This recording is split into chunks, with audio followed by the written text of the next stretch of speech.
বুথে এজেন্ট দেওয়ার লোক নেই, এজেন্সিকে দিয়ে সব কাজ করাচ্ছে, এজেন্সি ভোট করাবে আর কেন্দ্রীয় বাহিনী ভোটার তাড়িয়ে ছাপ্পা দেবে। জগৎবল্লভপুরের জনসভা থেকে বিজেপিকে তোপ মমতার। মালদার জনসভা থেকে মমতা বন্দ্যোপাধ্যায়কে নিশানা অমিত শাহর। উত্তরবঙ্গ আপনাকে টাটা করে দিয়েছে, এবার সারা ভারত থেকে তৃণমূলকে টাটা করে দেওয়া হবে। দুর্নীতিবাজদের এক এক করে জেলে ভরব, মন্তব্য কেন্দ্রীয় স্বরাষ্ট্রমন্ত্রী অমিত শাহের। আরজিকর কাণ্ড থেকে বেকার ভাতা, কর্মসংস্থান থেকে শিল্পে অবনতি। পশ্চিমবঙ্গে ভোটের প্রচারে এসে তৃণমূল সরকারকে তোপ রাহুল গান্ধীর। মহিলাদের প্রত্যেক মাসে 2000 টাকা অনুদান সহ 5টি প্রতিশ্রুতিও দিলেন তিনি।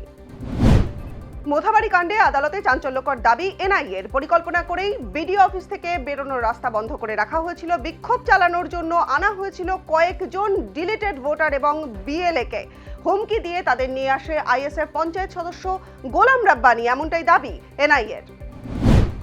বিহারের মুখ্যমন্ত্রীর পদ থেকে ইস্তফা দিলেন নীতিশ কুমার। মঙ্গলবার বিহারের রাজ্যপালের কাছে পদত্যাগপত্র জমা করেন তিনি। পাটনায় মিটিংয়ের পর ক্যাবিনেট ভেঙে দেন নীতিশ কুমার। দীর্ঘ 2 দশক পর নতুন মুখ্যমন্ত্রী পাচ্ছে বিহার। নতুন মুখ্যমন্ত্রী হচ্ছেন সম্রাট চৌধুরী।